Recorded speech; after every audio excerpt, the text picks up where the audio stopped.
Hey, good morning. I just want to read something to you this morning that just shows God's sovereignty, His all knowingness. I know that's not a word, but He is all knowing. So it's Esther 2. I'm going to start at 7. This is where Mordecai was bringing up Esther. So it says, he was bringing up Hadash, that is Esther, the daughter of his uncle, for she had neither father nor mother. The young woman had a beautiful figure, and she was lovely to look at. And when her father and mother died, Mordecai took her as his own daughter. So when the king's order and his edict were proclaimed, and when many young women were gathered in Susa, the citadel, in custody of Haggai, Esther also was taken into the king's palace and put in custody of Haggai, who had charge over the women. And the young woman pleased him and won his favor. And he quickly provided her with her cosmetics and her food portion, and with 7 chosen young women from the king's palace, and advanced her and her young women to the best placed in the harem. So I asked the Lord what He wanted me to share this morning, and I opened up to, I've been studying in Esther, but I opened up to Esther 2 right here. And when I read this, it stuck out a little bit more than what it did in my study time. So far, I've read about Mordecai and Esther. So Mordecai is Esther's cousin, and he took her in when her mother and father died. Okay. But one thing I want to mention here is the favor that was on Esther because of what was coming.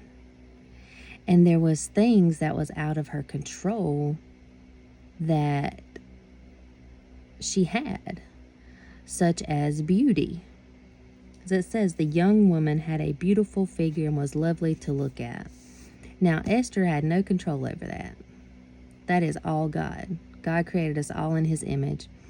God put her in this place with that type of figure, knowing that she was going to be needed here shortly to go to the king without being summoned, could be put to death for that, and ultimately save her people. So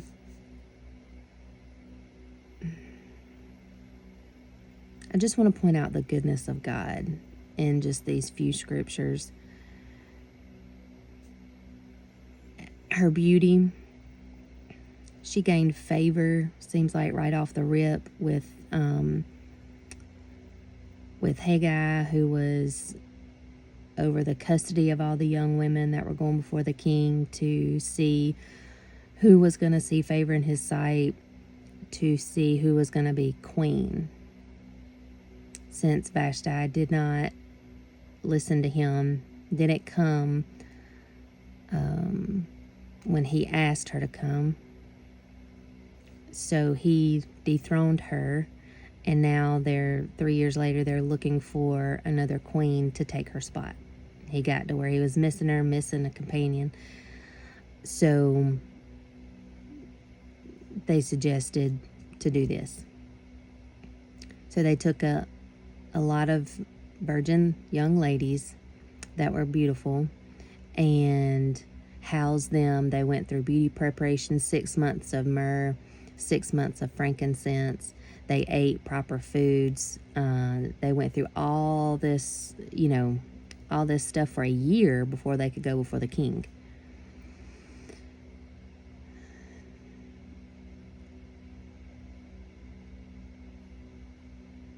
And it just reminds me sometimes of us. Not really what we look like, but how we act. Sometimes we feel like we have to get cleaned up. We have to go through beauty preparations before we go to church. We feel like we have to go through these beauty preparations and deliverance, basically, before we even can find a church. And that's just not true. You can go before the King anytime. We live in a time after, Jesus' resurrection. So through Jesus' blood, we have a hotline to the King anytime. We don't have to wait to be called and be summoned to death. You don't have to do that. So I just want to encourage you today that if you're struggling with whatever it may be, you're not too messed up for church. You're not. That's what church is for. People have this idea that church is for the perfect people and all this thing, but it's not. I may be on here talking today, but I am not perfect, never claimed to be. Will never be perfect. And I'm well aware of that, and I'm okay with that because God loves me regardless. He loved me before I was saved. I was created in His image, and He loves me the same now. God don't have favorites.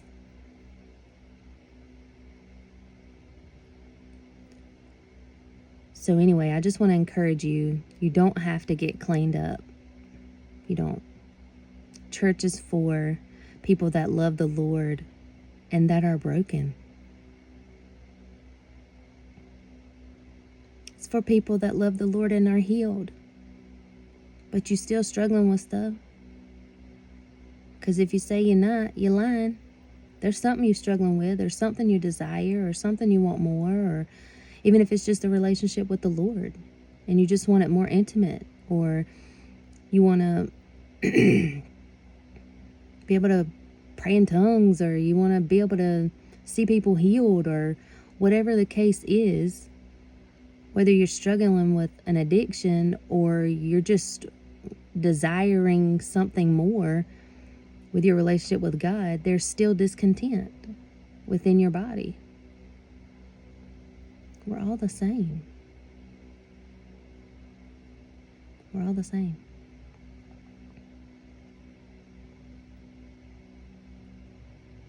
Anyway, I hope you can hear this video because I have a loud fan in the background.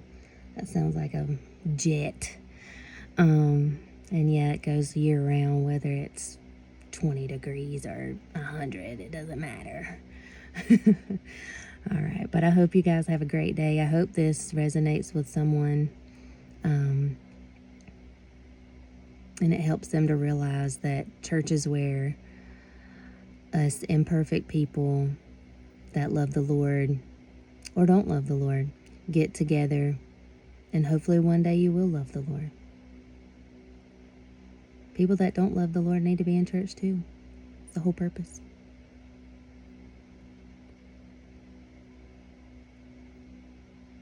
People that come in smelling like alcohol need the Lord too. That's the whole purpose. So if you shun them people, you are shunning God.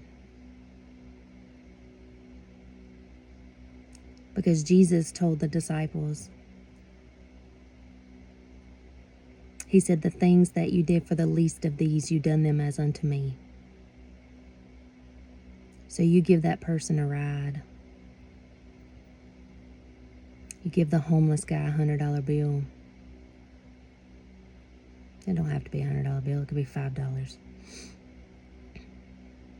You take the homeless guy or lady or family on the side of the road, a meal.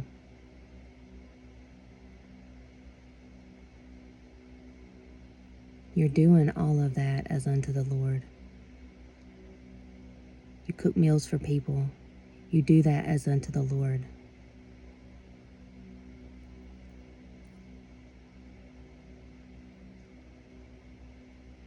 Anyway, I don't know how I got onto that. Okay, well, I hope you guys have a great day. Be blessed. I love you guys. Okay, bye.